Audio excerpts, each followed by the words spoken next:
Definisi manusia sakti yang sesungguhnya berdasarkan spiritual Jawa.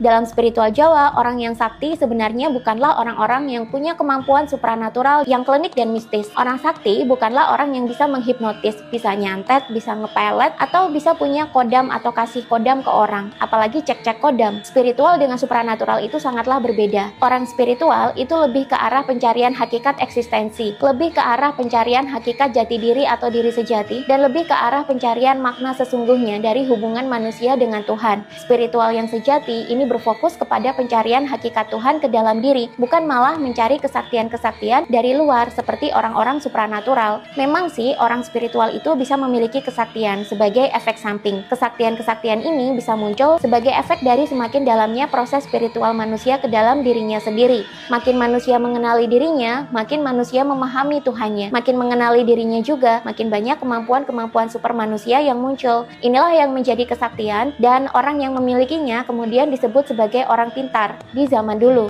Dalam spiritual Jawa sendiri, orang yang sakti, sungguhan, sebenarnya adalah orang yang bisa menyeimbangkan pikiran, jiwa, dan tubuhnya sendiri. Orang dukun, walaupun dikatakan sakti, belum tentu sakti betulan jika dia tidak mampu menyeimbangkan pikiran, jiwa, dan tubuhnya sendiri. Orang yang sakti beneran memiliki kendali penuh atas dirinya sendiri, sehingga ia tidak mudah terbawa emosi, tidak mudah terlarut dalam pikiran atau overthinking, dan memiliki tubuh yang cenderung sehat serta berhati-hati dalam bertindak dan bertutur kata. Pikiran, jiwa, dan juga tubuhnya bisa dia selaraskan agar seimbang dengan hukum-hukum alam. Inilah yang disebut dengan orang yang sakti sungguhan. Orang yang punya kodam lalu mengaku sakti, mereka sebenarnya tidaklah sakti betulan, sebab kemampuan super mereka masih tergantung dari kekuatan-kekuatan gaib dan supranatural dari luar, sehingga mereka tidak punya kekuatan dan kepercayaan diri dari dalam yang kokoh.